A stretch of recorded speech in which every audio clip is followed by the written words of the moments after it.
what is the difference between recruiting and sourcing? So with recruiting, there are elements of sourcing in it, of course. Sourcing itself is you tend to reach out to passive candidates. You're not necessarily reaching out to active candidates. Active candidates are people actively applying for the roles. But you can do sourcing within the database. And sourcing within the database is reaching out to those candidates that have maybe applied for a role in the past. They recently applied for a role they got rejected for, whatever reason, I'll break it down this way. Let's say you have an opening for a data analyst role, for argument's sake. You have about 700 people apply for the role. There's one recruiter working on that role. It's one data analyst position. They're going to look at the first 100 applications. Maybe they'll find 10, 15 applications that they want to go to phone screening. Then maybe they'll go back to the next 100. So they're at 200 and they'll pull from there. So now maybe you have 30 applications that you've pulled for phone screenings out of 200. Everyone else after that 200 is automatically rejected. So if you're a 201, you're SOL. So what I would do in some cases is that 200 through 700, I'd go in there and look for their applications, look to see if they have the skills that I'm looking for a role, and I'll reach out to them. They may not even be looking anymore. They may have gotten a new role, whatever it may be. But passive, they're not necessarily actively applying for roles on the market, but it just depends. Sorry, my light keeps going out. But and with sourcing, we tend to use we do some data scraping. We tend to sometimes use not just like Chrome and Firefox, but there's other different websites that fall in between the standard website and kind of dark web searching. So it's like that in between that we can use to find people's information and candidates. There's a lot of different sourcing tools. So if you've ever gotten an email from a recruiter and you're like, I never even applied for anything at your company, how the heck did you get my information? Because your data has been scraped from any of the websites that you've used, whether it's a LinkedIn, whether it's your Facebook, whether it's your Instagram, whether it's your Twitter, whether if you have a GitHub, whether if you've done shopping on a website. We can pull that information. We can pull your email. I know how to find people's emails, personal emails, work emails, phone numbers, personal phone numbers, addresses. I can pull all that information. I know how to do all of that. So and we create Boolean search strings on Google, X-ray search strings on Google, or you can do it within LinkedIn, or you can do it within any ATS. So that is what we do as sourcing. We literally reach out to talent, we find them, we get them interested in opportunities, we qualify them, we pre-qualify them for opportunities. And once we pre-qualify them, we tend to push them off to the recruiter to take them through the full process.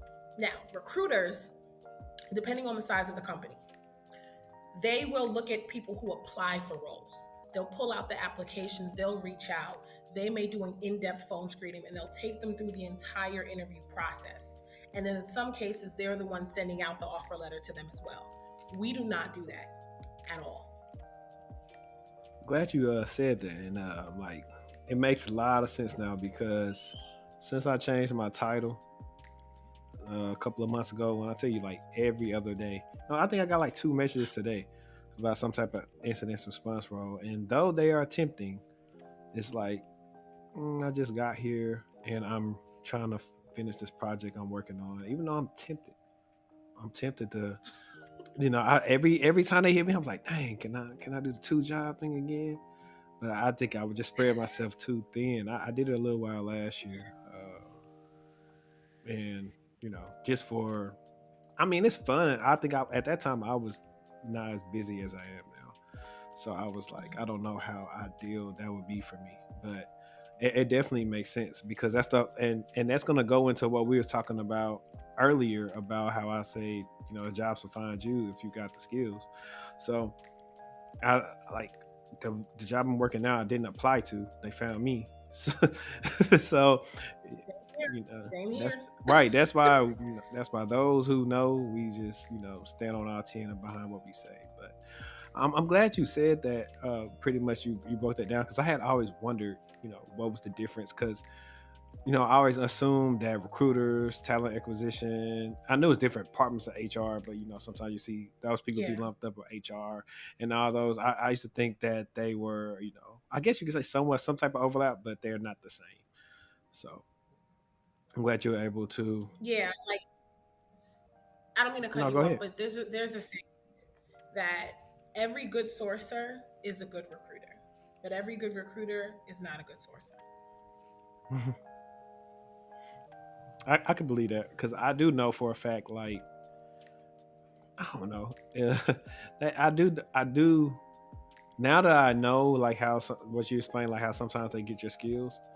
I don't even think sometimes some people look at the messages they send people on LinkedIn or like the skills that they saw versus what's really there, because it's like this don't match. It's been a couple that's been dead on with like everything I've did before, and I was like, man, and they are. But, If yeah, but it depends on what you have on your oh yeah, profile no, no, too. definitely, and Like, that's why yeah, I'm big on that. Like that's why I started doing a service because people saying they want all these different things, but I was like, well, your stuff isn't optimized, and like, after I tell them what to put on there to yeah. optimize it, they make a status on LinkedIn. They was like, hey, I got like some interviews. People been reaching out to me. I know because they can find you now. Couldn't find you at first, but so 2020. So pretty much you've been doing sourcing for the last 2 years. So Yeah. let's talk about what you've learned, or I don't want to say learned. What have you experienced in these last 2 years of sourcing? Let's go right there. So I just want to make sure that you know that I've been sourcing since 2018 because I work for a startup, but I've officially had the Yeah, title of yeah. I meant sourcer. like your title and kind of how Okay. you prefaced it. Like I kind of sourcing since like 2020. So Yeah. What's been my experience? Okay. As far as what? I Candidates mean, or hiring anything like managers? so this will be your time to get your stuff out far as like what you get tired of. 'Cause I see some of your tweets and they be spicy, so I'm like, if you want to be spicy, like you can get that off of I like can do you that. can what they say to get on your nerves, like how is it, like the misconception as far as like what y'all do and vice versa, like all the miscommunication that you have between clients and them being unprofessional and all that. Look, hey, yeah, I'm gonna let you rock. I'm gonna be on mute. Okay. I didn't know I could be that raw. Hey, All listen, right. this So, look, this podcast is made for that. It ain't nothing like this okay. on the other guys that's trying to be like me. This is what this for. Okay. Okay, I had to make sure. Okay. So, hmm, I will say in my experience in general, sometimes working with recruiters who have never been sourcers or don't understand what sourcing is, or don't understand that a sourcer is not junior to a recruiter. We are equals. We just have two different functions within the process. So there has been times that I've had to spend educating them and explaining to them what sourcing is, and how I am there to be their partner and support in that way. But I'm not junior to them because I have just as much experience, if not more experience than them, and I've already been a recruiter. So I've done the full life cycle recruiting. So that has been a pain point that I've had to deal with within my sourcing career.